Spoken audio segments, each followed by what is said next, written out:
Olá, boa tarde. Vamos começar agora mais uma maratona aí, gestante e bebê, com a doutora Luciana Herrero.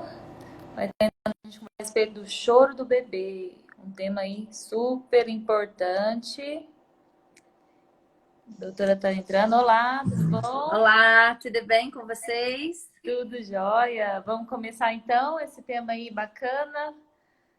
Vamos falar de choro de bebê, é uma coisa que deixa todo mundo arrepiada, né? Porque o choro mexe com a gente.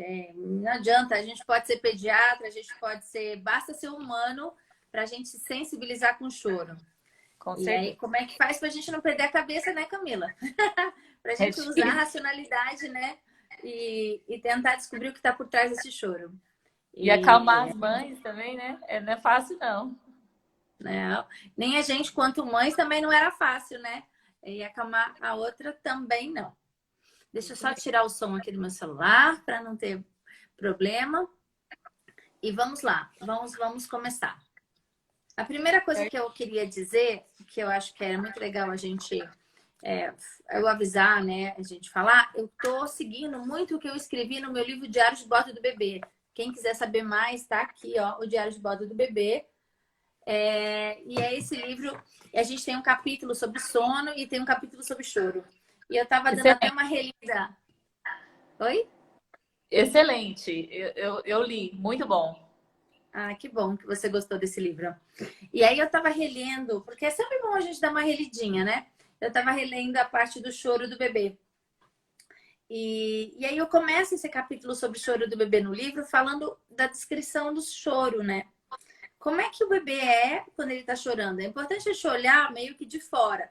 Tentar olhar o choro de um olhar externo, para a gente não ficar só na parte emocional.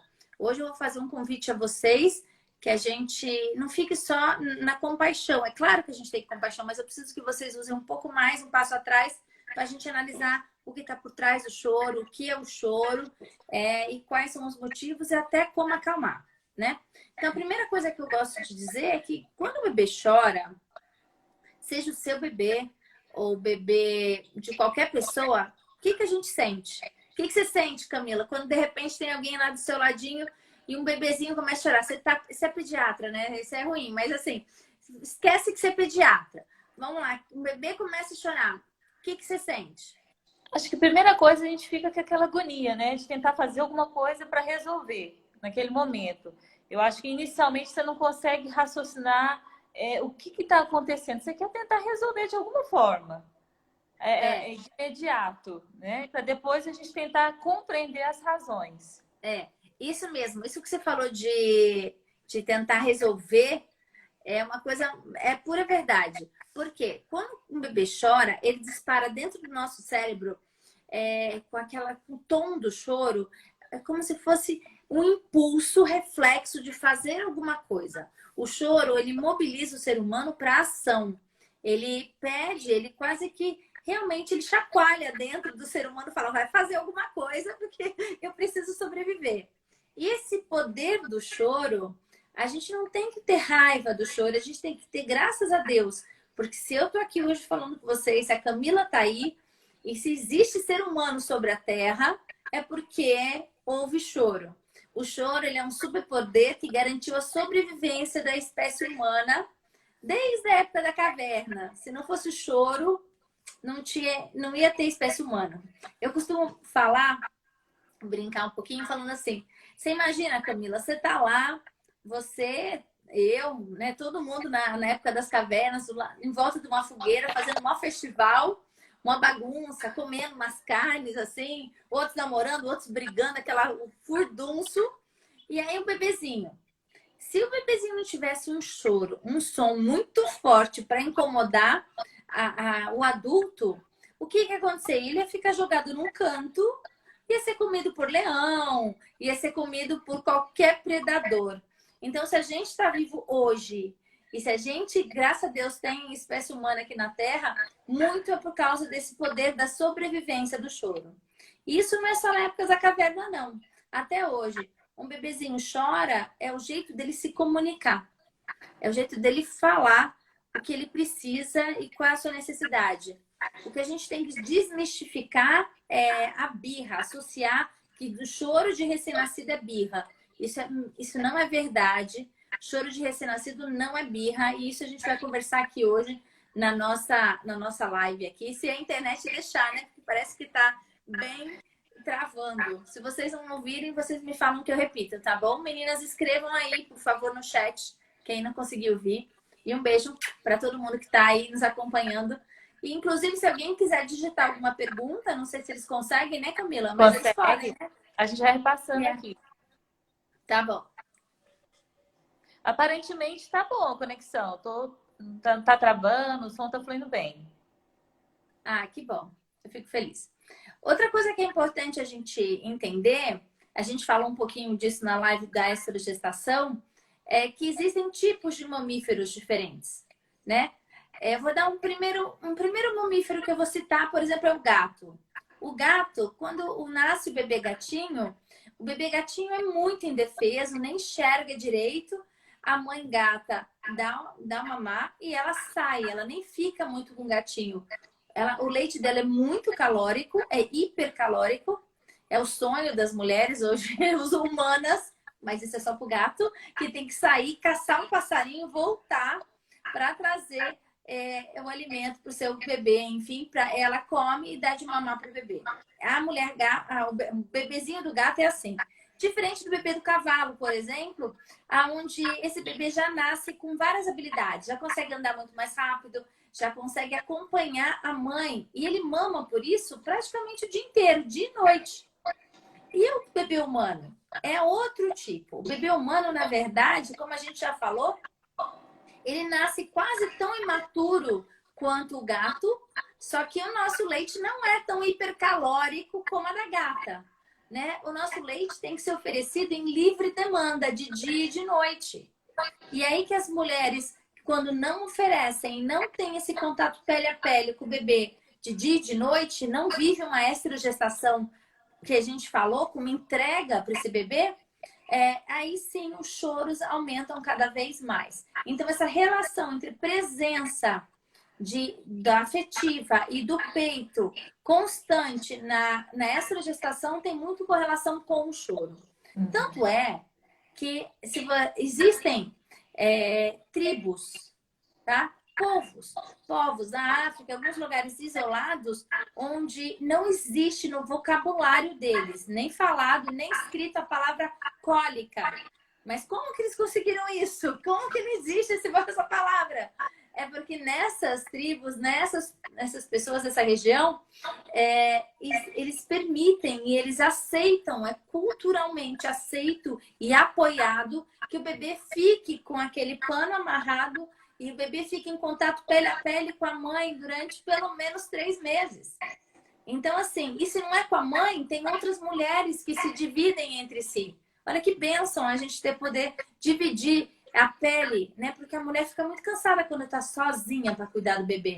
Então, quando tem rede de apoio e esse bebê tem toque, cai muito o choro. Tanto é que não existe a palavra choro intenso ou cólica. Então, acaba que eles diminuem muito a incidência do choro que a gente aqui acredita que seja cólica, né? Exatamente. Por causa desse contato. Porque está mais que comprovado que é o contato, né? Assim como o cavalo está sempre andando com o seu potrinho, a gente tem que estar grudado. Não deveria existir berço, aqueles artifícios caríssimos de balançar bebê. Tem até agora uma máquina de balançar. Tudo isso, além de emburrecer a criança, porque desenvolve menos neurologicamente, faz que existe muito mais choro. Então, a primeira coisa é a gente entender que nós somos filhos, nossos filhos são canguruzinhos e que nós somos, né, marsupiais. Nós deveríamos ter nascido de bolsa, nossas bolsas são nossas mãos e nossos braços. O problema, não sei o que você acha, Camila, mas assim, você já reparou como a sociedade hoje está intolerante ao choro? Sim. O bebê não pode chorar? Com certeza.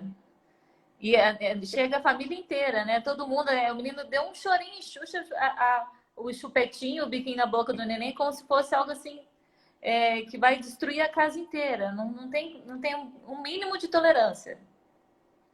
E não só a família, né? Por exemplo, quando você tá, por exemplo, num avião e tem um bebezinho e ele começa a chorar, mas todo mundo olha feia. Como se fosse culpa da mãe, como se ela estivesse fazendo alguma coisa ou como se ela fosse incompetente que não conseguisse achar o botão de desliga choro. Esse botão de desliga choro não existe, né, Camila? A gente vai falar daqui a pouco por que os bebês choram. Mas, na verdade, a gente tem que tomar muito cuidado, porque nós acabamos sendo, às vezes, intolerantes.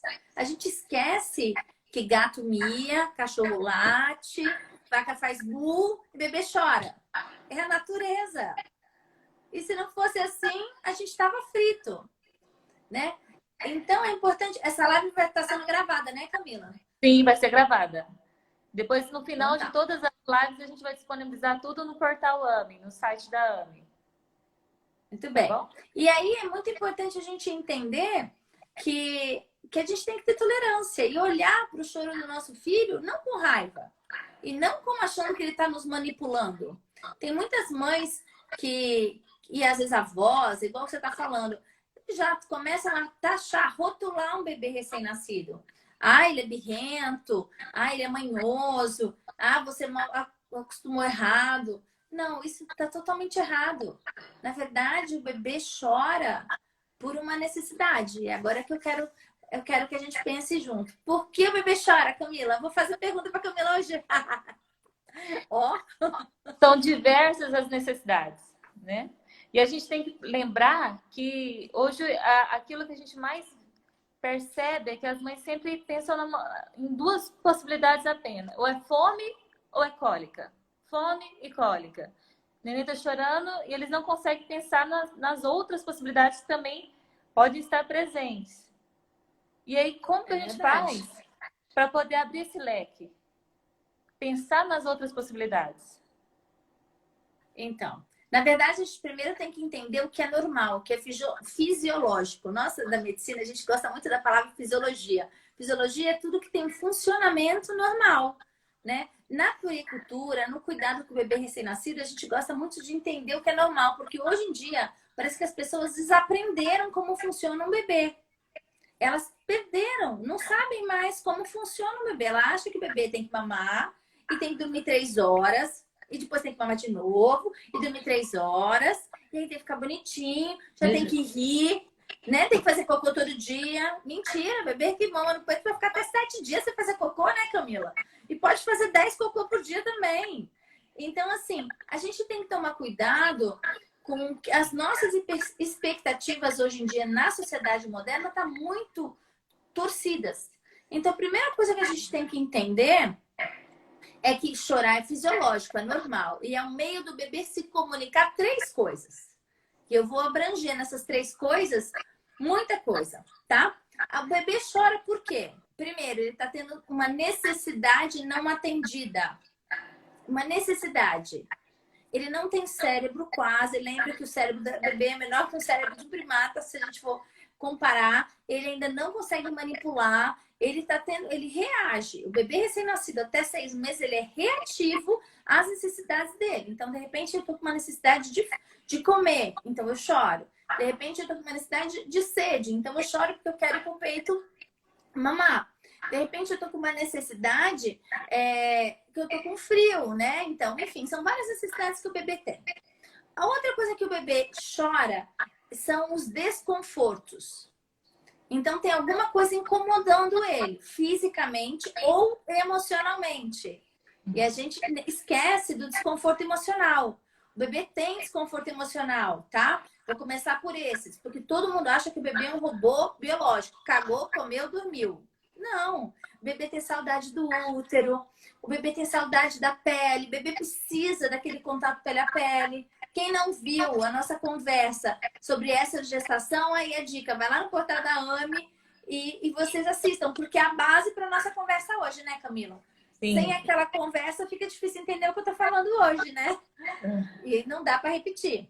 Então, a segunda coisa é desconforto. Então, o bebê pode chorar tanto por desconfortos emocionais, até por medo, por um barulho estranho, por saudade mesmo, tá?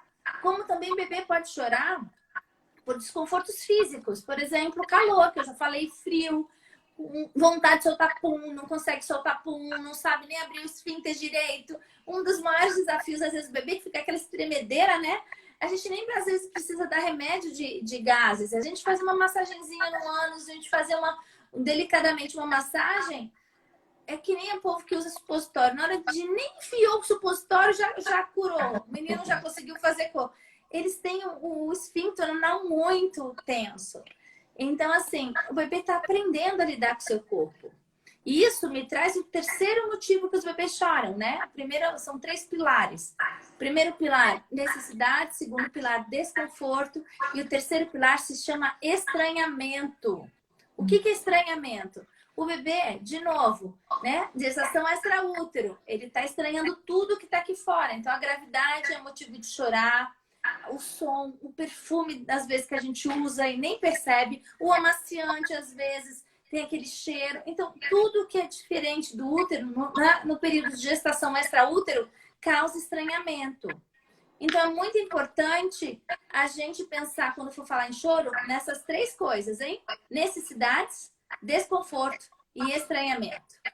Agora, eu vou citar outras mais práticas que estão dentro desses 3 pilares. Então, às vezes, o bebê chora porque está com a fralda suja. Às vezes, o bebê chora porque ele quer estar perto da gente, né? Aliás, vou fazer um parênteses, Camila. Já reparou? Você como mãe de 2 também, né? São 2 meninas. Os seus são um casal, Camila? É um casal. Ah, tá. Minhas são 2 meninas. E aí, eu achava interessante, né? Porque eu já era pediatra quando eu ganhei minha filha. Eu tinha acabado de sair da residência, mas eu ainda muito chucra nesses cuidados de comportamento de bebê, porque a pediatria mesmo a gente tem que correr atrás, porque não dá muito isso, né, Camila? A gente tem que estudar para correr atrás para entender isso. E aí eu achava engraçado, porque assim, parecia que ela tinha um sensor. Eu entrava no quarto, ficava um pouquinho, beleza. Quando eu saía do quarto, já começava a chorar. Tinha um sensor de presença para choro. Quando não tinha presença ou minha ou de alguma cuidadora lá para me substituir, havia um choro. Aí uma vez, lendo artigo, enfim, pesquisando sobre isso para escrever meu livro, eu achei uma referência que, assim, é como se os bebês de fato tivessem um instinto de sobrevivência. Vamos lá, de novo a época das cavernas. Se lá na época das cavernas, se tivesse uma distância de 2 metros entre um adulto responsável e o bebê, esse bebê morreria. Então, esses bebês nascem... Hoje não estamos na caverna, a gente está no apartamento, está na casa, é concreto, mas esse instinto de presença humana ainda fica. E é por isso que um dos motivos também, que é o que eu falei, nas tribos onde fica com presença humana em colo e sling, não tem o tanto choro, não existe a palavra cólica associada a choros excessivos. Então, é muito importante a gente entender que muitas vezes o bebê chora porque percebeu e está com esse instinto mais ativado. Por sorte, esse instinto tende a diminuir com 3 meses. E com 6 já fica bem melhor, né? Porque aí ele vai tendo amadurecimento, mas e aí a gestação extraútero vai também se extinguindo e o bebê vai se adaptando mais aqui fora. Mas muitos bebês choram por causa de proximidade. Um dos motivos que eu, assim, se eu pudesse falar para todas as mães, gente, presta atenção, é os bebês chorarem de sono. Às vezes o bebê está cansado, ele está exausto, ele está brigando pelo sono, que nem o povo diz, brigando. Na verdade, não é que o bebê está brigando pelo sono, é que o bebê não consegue dormir sem a gente fazer ele dormir. A gente tem que ajudar o bebê a hipnotizar. Então, o bebê, ele chora de cansaço, ele chora por aquele estímulo externo, ele chora, o olhinho fica cheio de filme lacrimal, ele às vezes mete a mão na orelha, às vezes passa a mão no olho, e ele está dando sinais de que está cansado e a mãe acha que é fome, ou confunde, e aí dá mamadeira achando que o leite é fraco. Não, o bebê estava realmente, de fato, chorando de sono. Então, um dos motivos que o bebê chora e que a gente tem que tomar bastante cuidado é a questão do sono. Outro motivo que o bebê chora, que eu gosto de ressaltar também, que muita gente come bola, é quando o bebê entra no sono, né? Ele tá mamando, aí ele entra, quando ele tá mamando, o bebê normalmente entra no sono mamando no peito, tá? Isso é normal, isso é positivo, isso é benigno e tem que ser assim mesmo. E aí, quando ele tá no peito, ele começa a sonhar. Ele entra na fase do sono leve, que é a primeira fase do sono, aí ele começa a sonhar que ele tá mamando. E aí a mãe não percebe que ele tá no sono leve, tira o bebê achando que ele dormiu e põe no berço. Na hora que a mãe tira o bebê no peito e põe no berço, ele dá um grito super assustado. Aí a mãe tem que voltar a acalmar, voltar a dar de mamar, esperar finalizar o sono leve para entrar depois no sono pesado. Então, uma das coisas que eu vejo que comem-se muitas bolas é não conhecer o que é o sono do bebê. Eu coloquei nessa semana um vídeo no YouTube, no meu canal do YouTube, que é a doutora Luciana Herrero, que eu vou digitar aqui depois para vocês. Peço para alguém aí, a Camila, a Camila não, a Tainara, né? Alguém para digitar o meu YouTube, por favor, para vocês terem, porque essa semana a gente fala sobre as fases do sono. Porque um dos grandes motivos que os bebês choram é porque as mães não se dão conta que não era para ter mexido com o bebê naquela hora, era para ter esperado entrar em sono pesado. Então, é uma dificuldade. E eu passei muito por isso também. Olha lá, já está escrito, doutora Luciana Herrero, tem no canal do YouTube. Obrigada. E tem como a gente saber o momento que ele está saindo do sono leve e a gente já pode colocar no berço? Ele só pode colocar no berço quando estiver no sono pesado. O sono pesado é o sono que o bebê não reage. Oi? Então, uma boa dica, por exemplo, é você ver a mão do bebê e colocar seu dedo. Enquanto o bebê reagir, tentar segurar ou dar uma reação, ele ainda está no sono leve. Quando você pôr a mão no bebê e o bebê já está entregue, já está parecendo aquele bonequinho de pano. Sabe quando aquele o bebê desmontou? Que aí você mexe com o bracinho ou mexe no dedo, ele não reage mais. Isso é um sono pesado. É nesse momento que o bebê entrou nesse tipo de hipnose, né? Que ele está no ciclo desse sono, que a gente consegue tirar ele sem que ele tenha crises de choro ou susto. Porque ele, pro bebê, quando você mexe com ele no sono leve, ele leva um susto, quase como tivesse caído numa árvore, assim. É um susto muito grande, então por isso ele chora muito. Certo. Você falou uma coisa, Luciana, que quando o neném tá brigando ali por causa do choro, né? Que ele começa a levar a mãozinha na orelha, coçar o olhinho. E aí a gente consegue, nesse momento, fazer algumas ligações com as atitudes durante o choro e os motivos por que ele está chorando. Então, dessa forma, a gente, de repente, seria algumas coisas, algumas dicas que o bebê está dando, o porquê que ele está chorando. A gente consegue distinguir os motivos do choro do bebê? Então, no livro que eu escrevi, tem uns videozinhos em QR Code. Vou mostrar para quem não tinha visto, ó, fazer mais o diário de bordo do bebê. Lá tem os sinais que o bebê dá. Existem sinais de comunicação que o bebê dá desde que ele nasce. Sinais de comunicação não verbal, Camila. Claro, o bebê não conversa, não vai falar mãe. Mas ele dá sinais com o corpo que ele está confortável ou não está confortável. Se ele está com sono ou se ele está com fome. Existem sinais que ele dá através da respiração, do olhar. Inclusive lá no livro tem os videozinhos, né? Que dá para você abrir com o QR Code. O importante é a gente entender que, por exemplo, muita gente, Camila, inclusive muitos pediatras, eles não leram um livro, eu sei que você leu, e eles acham que toda vez porque um bebê está levando a mão no ouvido, acha que é dor de ouvido. Mas não sinceramente é dor de ouvido. Por quê? A maioria das mães acham, né? Por quê? Não necessariamente. Porque às vezes o bebê está dando apenas um sinal que ele está com desconforto. Está irritado. Puxar o cabelo, puxar o ouvido, coçar o olho é um sinal que a gente fala de sinal de não. É um sinal de desconforto, que o bebê não está se sentindo bem. E esse é um sinal genérico. Pode ser uma dor?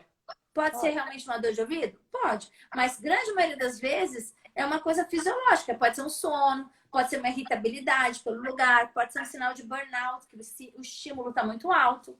Então, não é porque toda vez que o bebê toca o ouvido que ele tá com dor de ouvido, pelo amor de Deus. E nem é para ficar passando remédio sem levar no pediatra, né, Camila?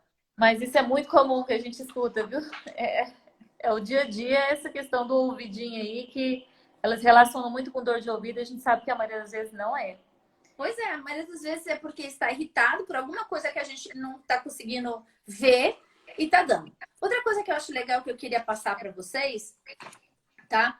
Em relação ao choro e a idade do bebê. Como é que é, né? Como é que é esse mapa? É quase que eu fizesse um gráfico, tá? Pra gente poder analisar. Bom, a primeira coisa que eu sempre gosto de falar para as gestantes, o ideal sempre é a gente conversar e explicar com as gestantes, né, Camila? Por isso que a gente falou outro dia que o ideal seria que as gestantes viessem atrás da gente, que viessem estudar, para comer menos bola e sofrer menos. Não é por causa da gente, não. É por elas mesmo, que vai ser muito mais fácil, né? Com certeza. Bom, primeira coisa que a gente gosta de falar é que, assim, os dias da maternidade, os primeiros 2 dias de vida do bebê, o bebê vai ficar um bebê anjo. Ah, a doutora Lu viajou, não existe nada de gestação extraútero, meu bebê é um anjo. Ele come e dorme, ele fica na maternidade que nem incomoda. Bom, enfim, é a fase de bebê anjo. São os 2, 3 primeiros dias de vida. 2, normalmente. Quando o bebê vai para casa, lá no 3º, 4º dia de vida, é que realmente a mãe fala assim, acabou, fiz alguma coisa, quebrei, aconteceu alguma coisa, porque aquele bebê que está no hospital não é o mesmo que está aqui em casa. Eu tô louca, bebê. O que está acontecendo? Saiu do paraíso, caiu direitinho no inferno. Porque nas primeiras semanas, né, que é do 2º, 3º, 4º dia de vida, o bebê chora muito. Chora muito. É a crise da gestação extraútero. É o pior momento. Não é porque o leite está ruim, não é porque o leite não desceu, não é nada culpa da mãe, é uma culpa da natureza, é um ajuste natural. Então, a gente fica em parafuso tentando ajudar a descobrir. Mas, assim, é importante a gente saber que é esperado um maior choro de 3º a 5º dia, por aí. Mas normalmente de 2º a 4º dia. Vamos botar assim, de 0 a 2 é o bebê anjo. De 2 a 4 é um terror. E de 4 em diante já começa a melhorar. Ele já dá uma acostumada com a gravidade, já dá uma acostumada com o ambiente. E aí, de 4 dias até 90 dias, que é a fase que eu chamei de adaptação, que é o purgatório. Então, é o céu, o inferno e o purgatório. É importante a gente saber isso. Então, o bebê, ele chora bem pouquinho, depois é para casa, ele chora muito, então, depois de 2 a 4 dias, e depois ele vem e chora um tanto até 90 dias, que é a fase mais intensa da gestação extraútero. Por quê? Por uma questão de adaptação aqui fora. O que a gente pode fazer? Colocar muito no peito, de preferência tirar a roupinha do bebê, tirar sua roupa e colocar pele a pele, igual aquelas pessoas orientais, eu tô falando das tribos fazem, as pessoas que, graças a Deus, têm empregado cada vez mais cientificamente o pele a pele. Ficar com a pele sua encostada na pele do bebê, neurologicamente melhora muito o choro, melhora muito, reduz muito o choro, né? E a gente tem que ter aí, para esses primeiros 90 dias, um certo grau de paciência. Muita paciência. Não é grau pequeno, não. É muito grau de paciência. Quando as mães... Eu atendo muitas gestantes, né?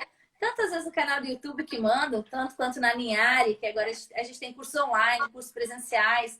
E aí, quando a gente tá lá, as mães às vezes mandam, eu não tô aguentando mais, meu bebê chora, meu bebê quer ficar grudado em mim o tempo inteiro. Mas é isso mesmo, não tem milagre, costumo né, falar, Camila? se doe, né?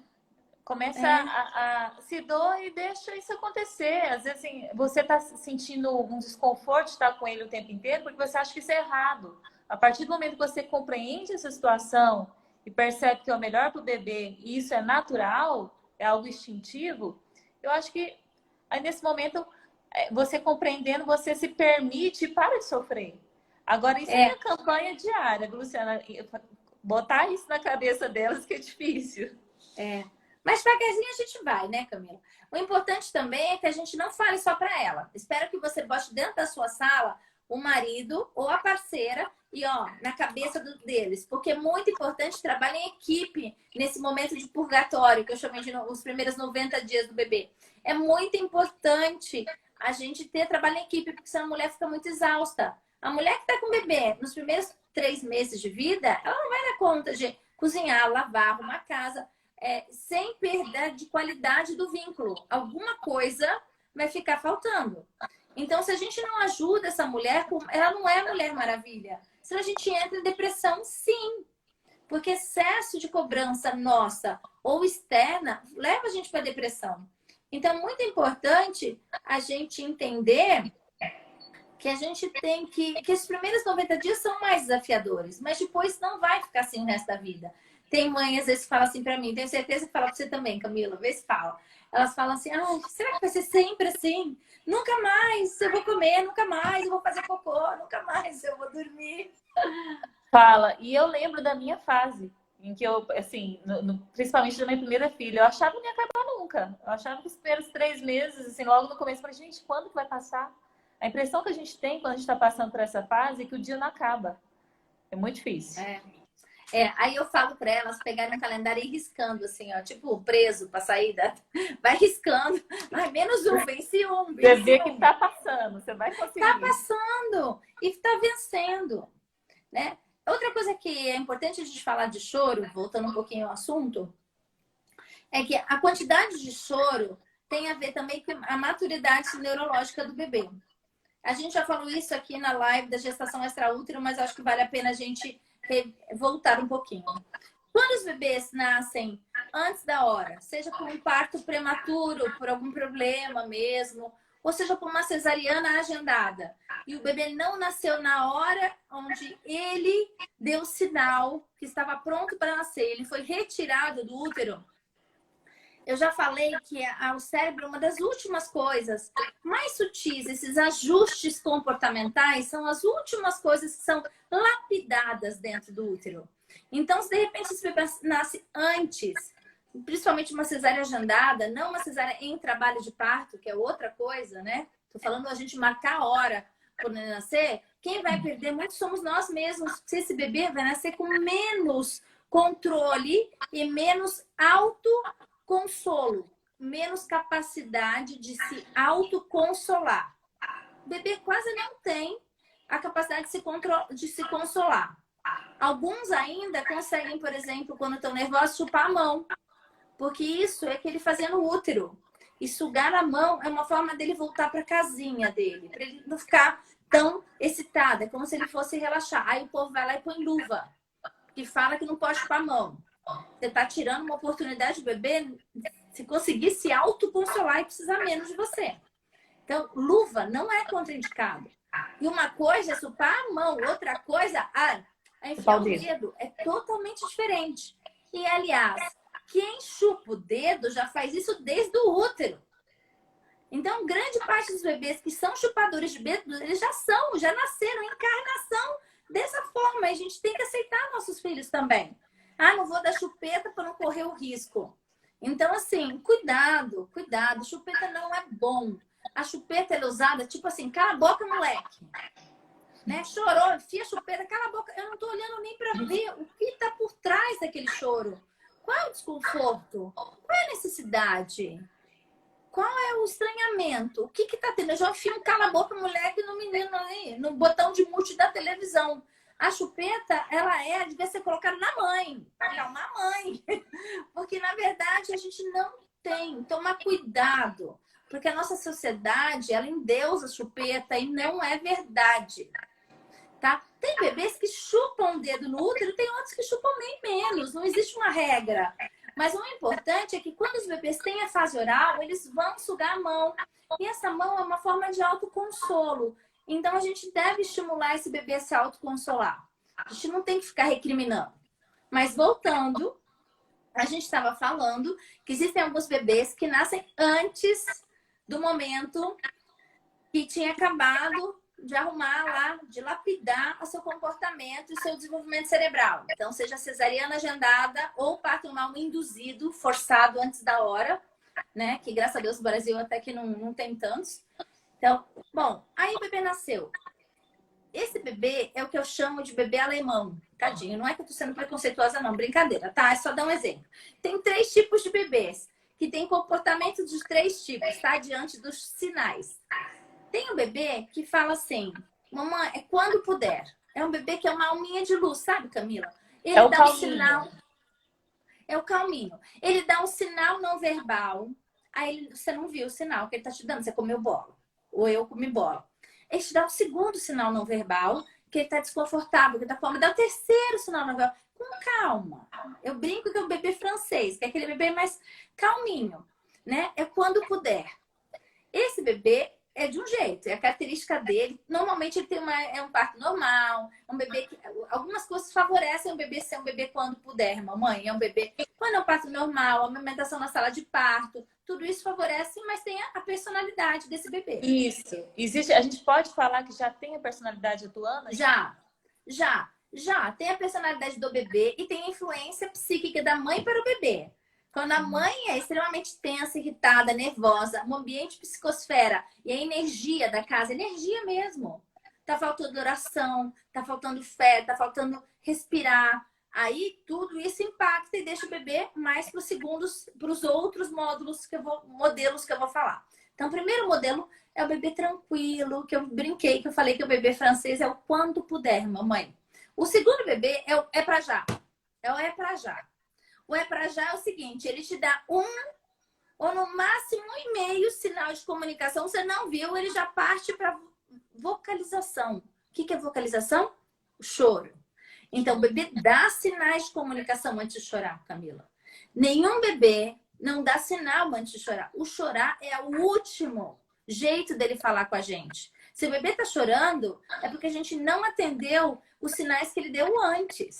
E hora que a gente come bola. Se a gente estudar os sinais de comunicação não verbal antes, o bebê vai chorar bem menos. Então, o segundo tipo de bebês, que é esse é para já, é um bebê que é um pouquinho menos impaciente do que o outro. Já é um bebê que não espera muito. Engraçado, eu tenho uma cliente minha, Daniela, que ela falava, né? Que o nenê dela bocejava 2 vezes. Se a mãe não tomava providência, e a providência era o qual? Pegar no colo, ir para um lugar tranquilo e ninar ele e tal. Se ela não tomava providência, era um choro, Nossa Senhora, né? Porque ela não captou a mensagem. Ele tinha a comunicação desse jeito. 2 sinais e o choro. Já tem o terceiro modelo do bebê, que é o bebê que é mais... Pode ser fisiológico, mais prematuro, o bebê que não teve tempo de amadurecer tanto esses aspectos que eu tô falando, quanto pode ser do espírito mesmo, quem tá ali dentro, né? Aquela alminha de personalidade. Que é o bebê é pra ontem. E nem dá sinal. Ele dá quase não dá sinal. Na verdade, eu chamo de bebê tolerância zero.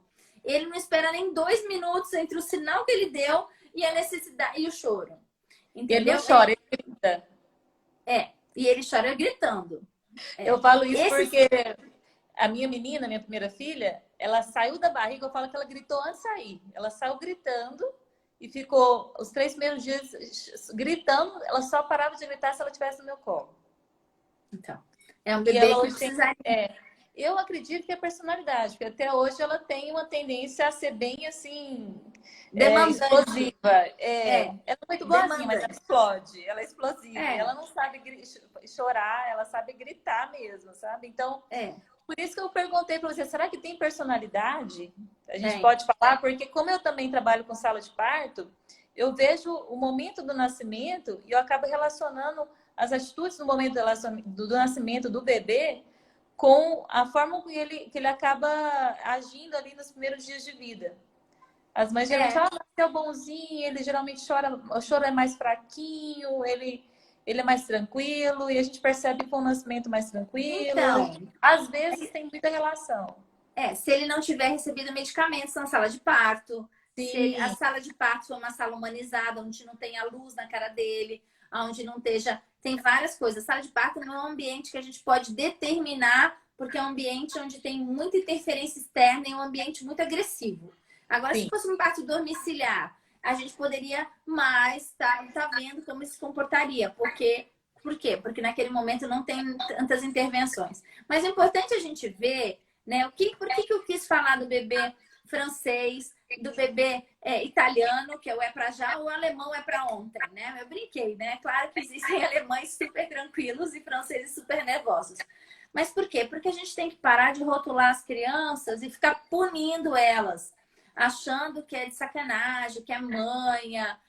Não, isso é uma necessidade. Esses tipos de criança não têm um desenvolvimento ainda. Não é por maldade que eles são assim, tá? Camila, ela é assim porque a personalidade dela é assim. Eu tenho certeza que se ela pudesse, A sua filha, ela não gosta, ela não tira proveito desse jeito que ela é. Um dia, quando ela for mais velha, ela com certeza igual a minha, que também é bem parecida, ela vai tentar elaborar outras maneiras. Mas o bebê não Ela, tem condição.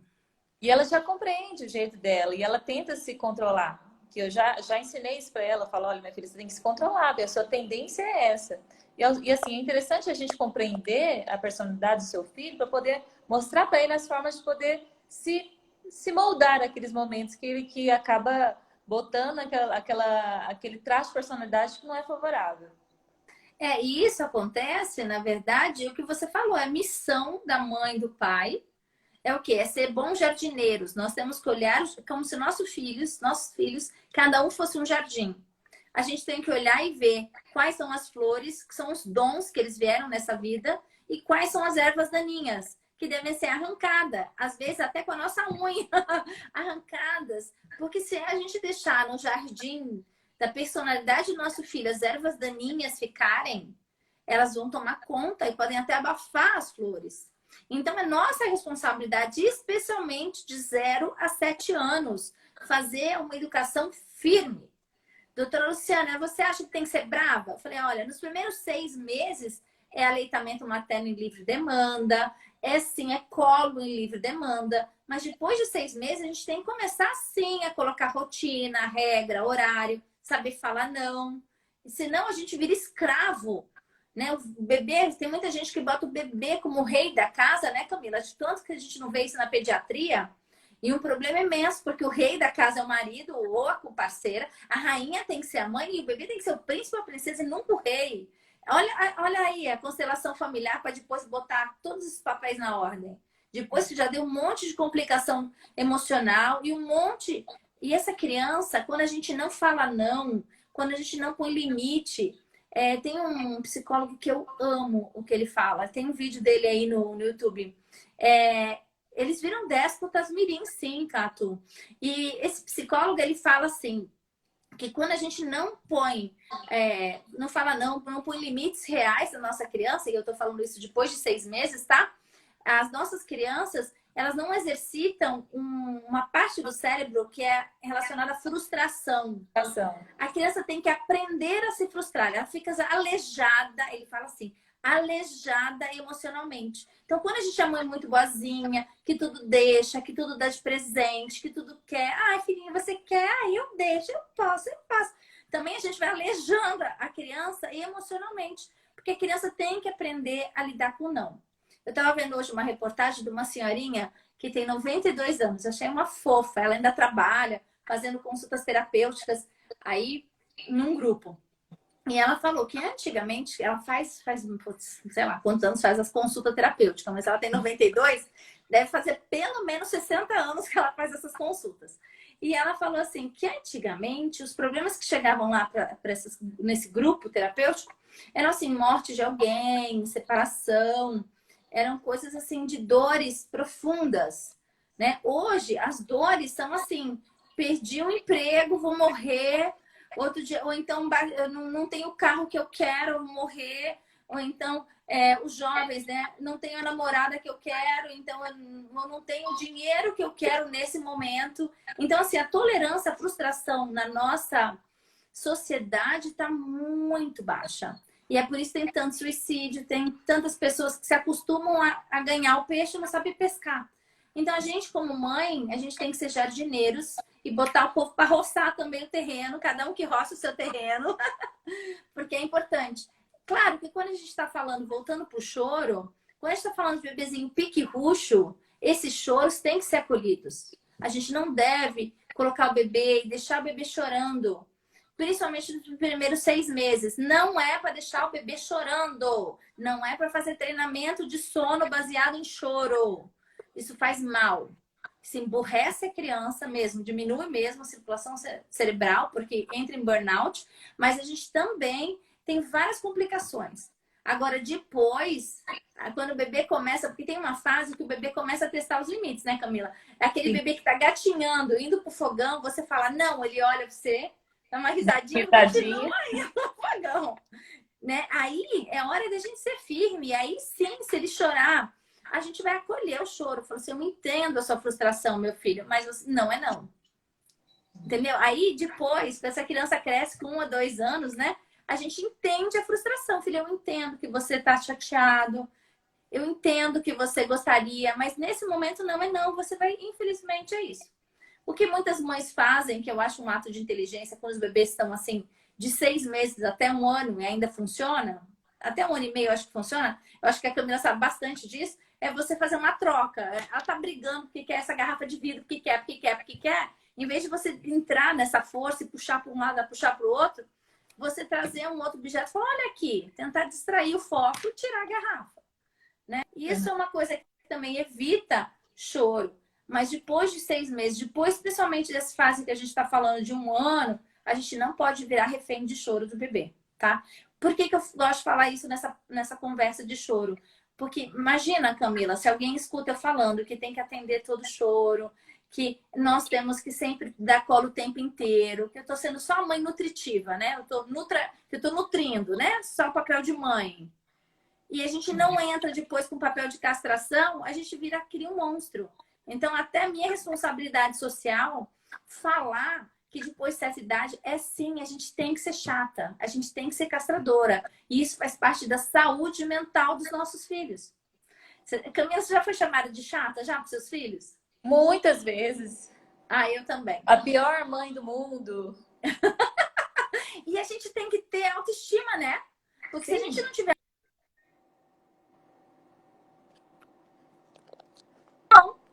Uma vez a minha filha tinha, acho que minha filha mais velha, que é quem conhece aí sabe que é uma figura. E ela queria dormir na casa de uma amiguinha e estava meio que combinado que ela ia dormir. Devia ter uns 13 anos. De repente eu fui lá ver, eu nunca deixei, é claro que a gente deixa dormir, conheço a mãe, entrei na casa, eu vi que o pai estava bebendo e já estava um pouquinho zonzo. Eu virei e falei assim: não, você não vai dormir hoje aqui. Mudança de planos. Eu não vou deixar ela dormir numa casa onde pode ter algum problema, né? Com alcoolismo, alguma cena que ela não tinha ainda. Enfim, meu coração falou não. Mas ela fez um escândalo, mas um escândalo comigo. E eu é de bruxa, de bruxa para pior. Aí eu virei e falei assim: muito obrigada, minha filha. Você falando isso para mim é sinal que eu tô cumprindo meu papel de mãe. Porque ser mãe não é ser amiga, não é deixar tudo. É prezar pela sua felicidade, mesmo que você não veja o perigo. É prezar pela sua segurança, mesmo que você não veja que está num lugar inseguro. Então, assim, a gente tem que ter muita personalidade, porque ainda mais a gente que trabalha fora, né? A gente às vezes se sente culpado. E aí é por isso que entra no tal do refém, né? A criança manipula porque ela percebe que a gente se sente culpado. Então é importante cada um de nós pensar, quem já é mãe aí, pensar como é que tá meu papel, como que eu tô dosando, né? O açúcar e o sal. Eu falo que o açúcar é o deixar, é a brincadeira, é o gostoso, e o sal é o não vai, não pode. Agora, você consegue se imaginar só comendo coisa doce o dia inteiro? Não existe sal na sua dieta? Não tem jeito, né? Uma hora enjoa. Então Não dá é certo. muito permissível, é uma pessoa muito excessiva doce, né? Até lambreca. Quem é muito, também o outro lado, só sal, sal, sal, fica muito árido. Então a gente tem que dar uma temperada, né? E com certeza, assim, no futuro, essas crianças vão perceber que aquilo não foi bom para elas, né? Quando se tornam adultos, vão perceber que gerou ali problemas psíquicos, comportamentais, que conseguem entender que é fruto de um problema educacional, familiar. A gente tem essa capacidade, mas já não dá mais para corrigir, ou fica muito difícil depois, né? Aí haja terapia. Então é bom a gente fazer certo agora, né? Porque terapia acho que todo mundo tem que ter. Com boa mãe, com mãe esforçada ou mãe ausente, terapia é bom para todo mundo. Ainda mais agora que a gente está na quarentena e é importante que a gente dizem, né, as pessoas espiritualizadas e que eu gosto muito, que falam assim, que muitas vezes tudo lá fora está parado. Mas é porque a gente está na hora de começar a olhar para dentro da gente mesmo, fazer uma viagem. Já que a gente não pode ir para a Europa, a melhor viagem é dentro de nós mesmos. Então, como anda nossa criança ferida? Como tá a nossa criança que chora e que não foi acolhida, né? Como pode a gente cuidar da gente, porque eu estava conversando com a minha psicóloga e eu faço terapia mesmo, adoro, faço tanto estudo transpessoal quando eu faço terapia. E ela fala que muitas vezes, quando há uma discussão, uma briga entre filho e a mãe, aquela briga que baixa o nível, começa a gritar, é a minha criança ferida brigando com o filho. Então, assim, o nosso adulto meio que sai de cena. Então, quanto é importante a gente olhar para a nossa criança ferida, para a gente ser adulto para educar nossos filhos. Porque senão vai ficar criança com criança. E aí a casa vira um inferno. Então, é muito importante a gente se acolher. Porque todo mundo tem mágoas, todo mundo tem coisas que estão lá, que está Que precisando. não ficaram bem resolvidas e acaba aflorando mais para frente, né? E desde a gestação, porque na gestação a gente aflora o bebê que a gente era no útero da nossa mãe. A gente, na gestação, vivencia as experiências que a nossa mãe vivenciou. E às vezes vem medo, vem trauma que não é nosso. É que foi impregnado em nós pela mãe, pela energia que a gente estava quando a gente estava imersa naquele útero. Então, eu vi que tem pessoas que querem, que já estão estudando, que são tentantes.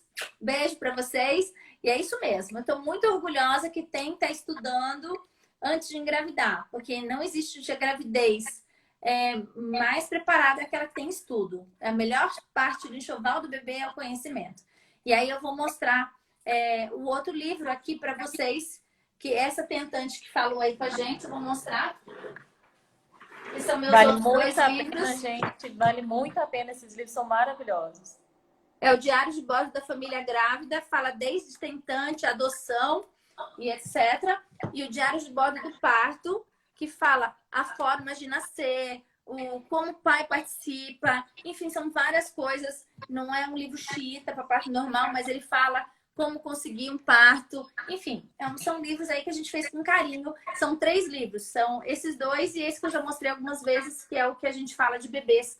Comportamento, amamentação, cuidados e etc. Pois é, muito bom, adorei. É sempre bom falar um pouquinho mais e aprender um pouquinho mais sobre o choro do bebê. Muito obrigada, viu, doutora? Está chegando aí em cima da hora. E foi ótimo falar de novo com você. Tomara que a gente tenha novas oportunidades. Eu espero que sim. Foi um prazer. Um beijo para todo mundo que está vendo, para todo mundo que passou aqui. Quem quiser continuar me seguindo, eu estou lá no Instagram da Aninhari. Tá? Eu faço sempre uma vez por semana uma live lá e também tem postagens direto. E também no Instagram da doutora Luciana. E tem o YouTube. Então, espero vocês. Um beijo, Camila, que a gente se vê. Adorei você. Obrigada, eu também gostei muito. Eu espero a gente encontrar em breve. Amém. Até mais, então, beijo. gente. Até a live de amanhã. Tchau, tchau. Tchau.